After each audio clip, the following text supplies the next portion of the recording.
Hi everyone, for those who are new here, I'm Kaylee and welcome to my channel, Threaded Narrative. In today's video, I'm going to be showing you how to make a tote bag with an adjustable crossbody strap. I originally made this tote with book lovers in mind because it can perfectly fit a few books inside of it.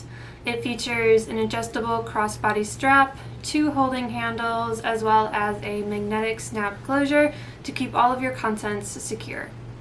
I also saw this tote bag on my website at threadednarrative.com, but I wanted to make it even more accessible by sharing the pattern and tutorial with all of you today. I try my best to cater to all different learning styles by providing my tutorials in both video and written format. My tutorial blog posts will always include time estimates as well as cost estimates and a full list of materials along with images and/or illustrations to help you throughout the entire creation process. You can find the written format on my blog by heading to my website, again at threadednarrative.com, which you'll also find a downloadable PDF version for free as well. Everything will be linked for you in the description box to reference later on, but for now, let's get on into the tutorial. And we'll start at the first step, which is probably my favorite, and that's picking out your fabric. There are many different fabrics to consider when making your tote bag. I typically use a sturdier duck canvas for the outside and a lightweight cotton canvas for the lining.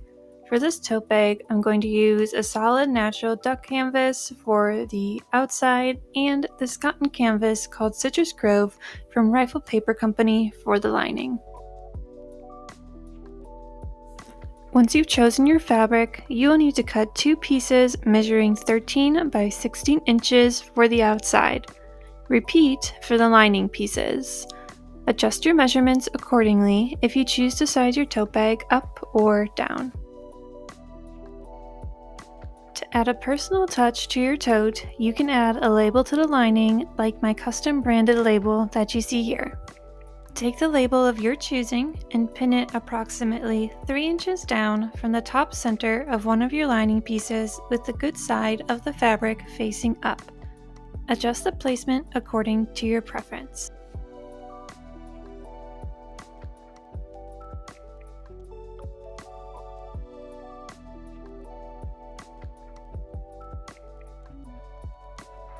Sew all around the edges of the label to affix it to the lining piece. If you want to add a magnetic snap closure to your tote, you're going to need the components that you see here. You're also going to need 2 scrap pieces of fusible interfacing. I'm using the Pellon fusible midway interfacing that you see here.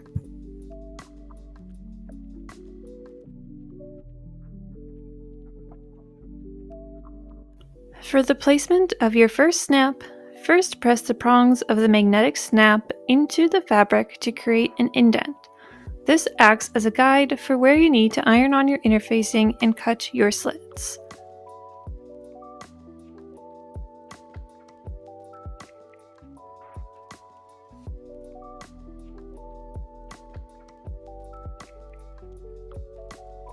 You can optionally use a pencil to lightly trace over these indents for greater visibility.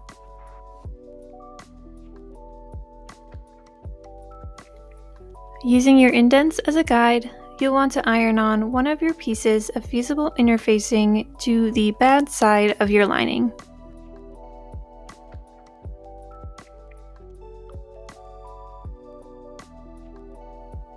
Now you're going to repeat the same process for the prong placement on your second lining piece. First, you're going to take a measuring tape or ruler and measure the distance from the top of the fabric to the indents that you made. This is going to help you determine the equal placement on your second lining piece. Now, take your second lining piece and place it on top of your first, good sides facing together. Use that measurement to measure down from the top of your second lining piece to determine where you should press in your prongs. Once you determine this, press your prongs in like you did with your first lining piece.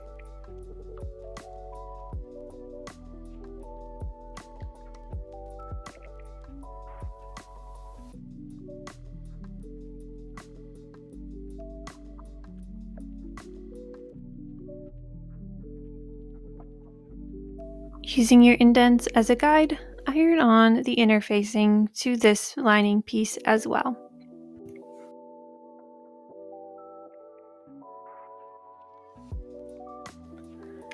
Now you're going to use an X-Acto knife to cut out small slits big enough for the prong ends to fit through, using your indents in both of the pieces of fabric.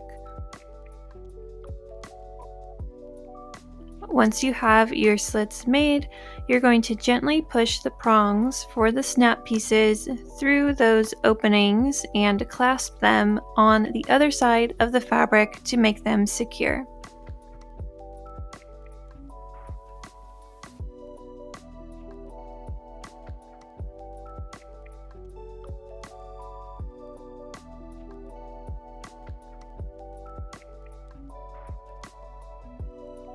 Take your two pieces of outer fabric and place them on top of each other with the good sides facing together.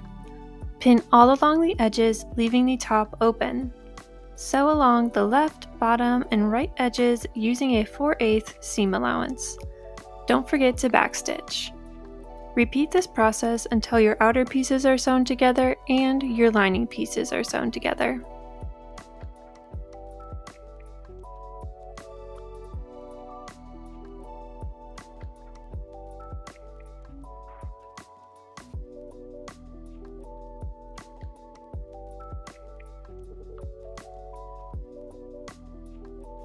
To create a flat bottom for your tote bag, you'll need to create box corners on the bottom left and right. I find that the cut the corners method is the easiest to achieve perfectly aligned seams. If you want to learn more about this method, I've linked my favorite tutorial below. To achieve a bottom with a 4-inch depth, I'm going to cut a 2 by 2 inch square out of the bottom left and right corners.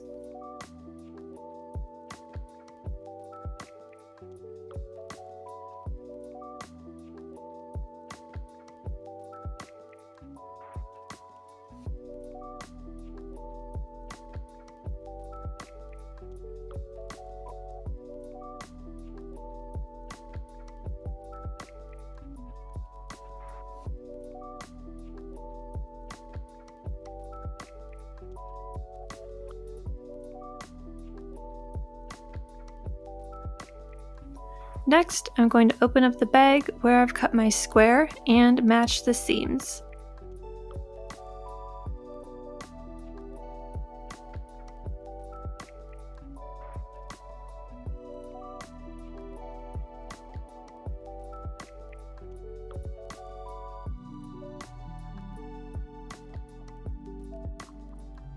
Pin and sew the sides together with a 1/4 inch seam allowance.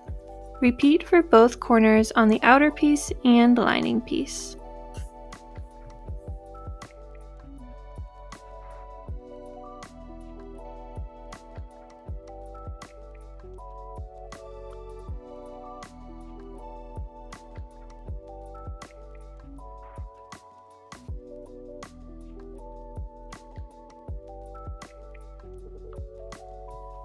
After sewing all of your box corners, you can now turn each of the pieces inside out.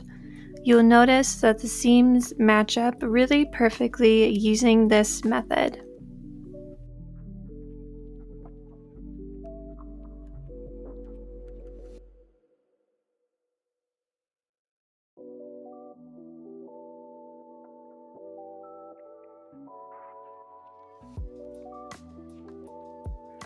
Now it's time to add your handles. In this tutorial, I used a woven olive green webbing, but as you'll see later on, I had some problems with fraying.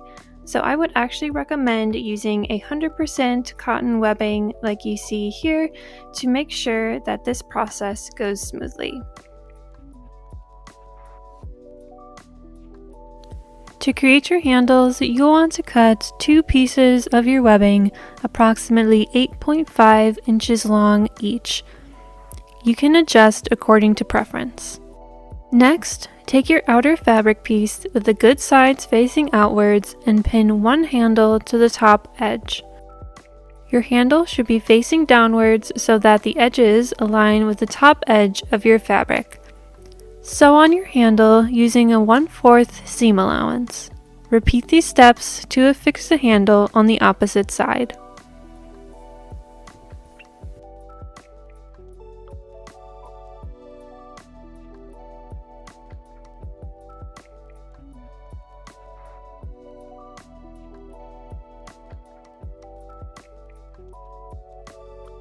To combine your layers, take your lining fabric piece with the good side facing outwards and place it inside of your outer fabric piece with the bad side facing outwards. Start by aligning and pinning the side seams, and then pin the rest of the top together.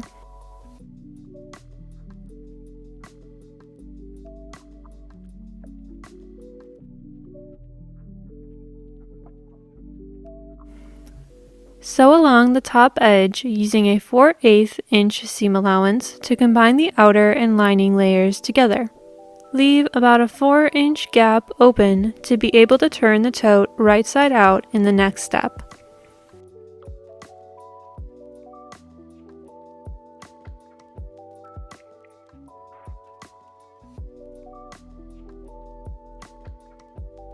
Using the 4-inch gap that you left unsewn in the last step, pull everything through the gap so that your tote is completely right side out. Push the corners out from the inside using a point turner or blunt-ended object.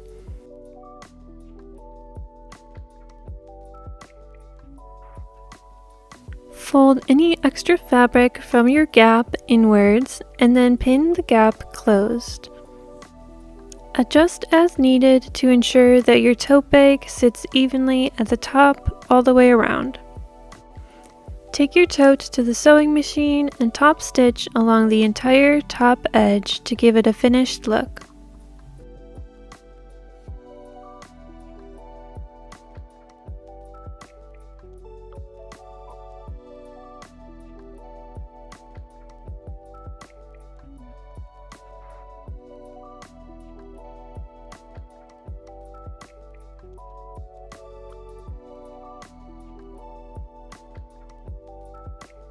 To create your D-ring holders that are needed to attach your crossbody strap to the bag, you'll need 2 pieces of 1-inch cotton webbing measuring approximately 1.5 inches each and 2 25mm D-rings. Wrap your webbing piece around the flat side of the D-ring and secure using a box X stitch.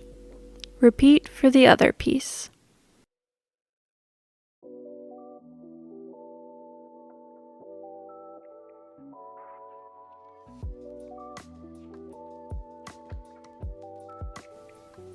Place one of your finished D-ring holders with the D-ring facing up, centered on the top left or right side seam of the tote. Adjust the distance of the D-ring holder to the top edge of the tote based on your preference. Secure using a box X stitch while ensuring that the lining fabric on the underside doesn't bunch up. Repeat these steps for the D-ring on the other seam.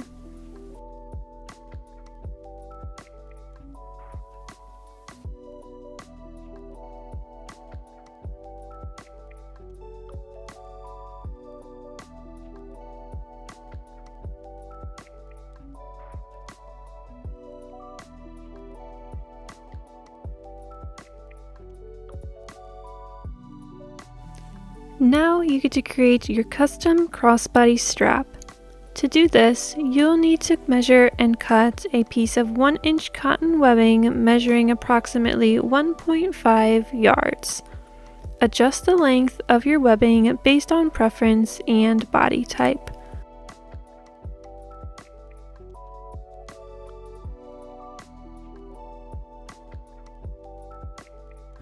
You also need 25mm bag hardware, including 2 swivel clips and 1 slide buckle. Take your slide buckle and wrap one end of your cotton webbing around the middle piece of your buckle.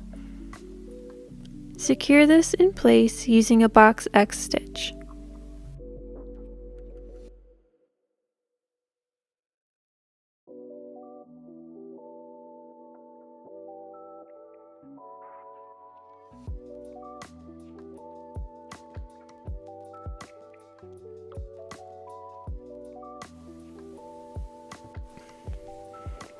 Now take one of your swivel hooks and feed it through the opposite end of your cotton webbing, ensuring that nothing gets twisted as you're pulling it through. Feed the same end of your cotton webbing through your slide buckle and adjust according to your preference.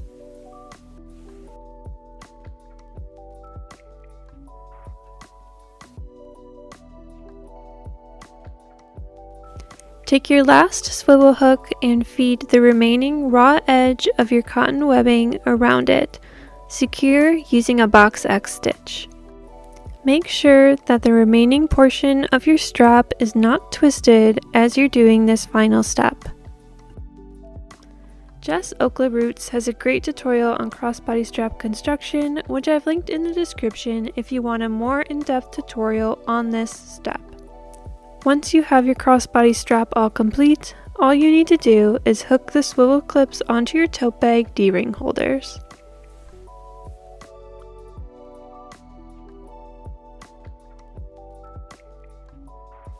And that's your tote bag with adjustable crossbody strap all complete. It's the perfect size to take shopping and will fit everything you need with ease. What do you think?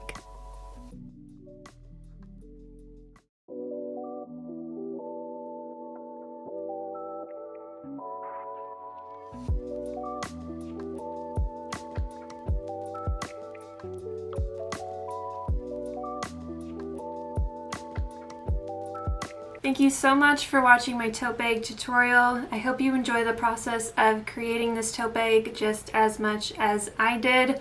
If you want to share a video or a picture of your creation, please tag me at Threaded Narrative Co. on my Instagram and also give me a follow there. I would love to see all of your creations. As a reminder, I also have the written format on my blog for this tutorial at threadednarrative.com for you to reference whenever you'd like. It's free and there's also a free PDF download. Let me know what you'd like to see on this channel next time, but until then, have a great day and keep creating.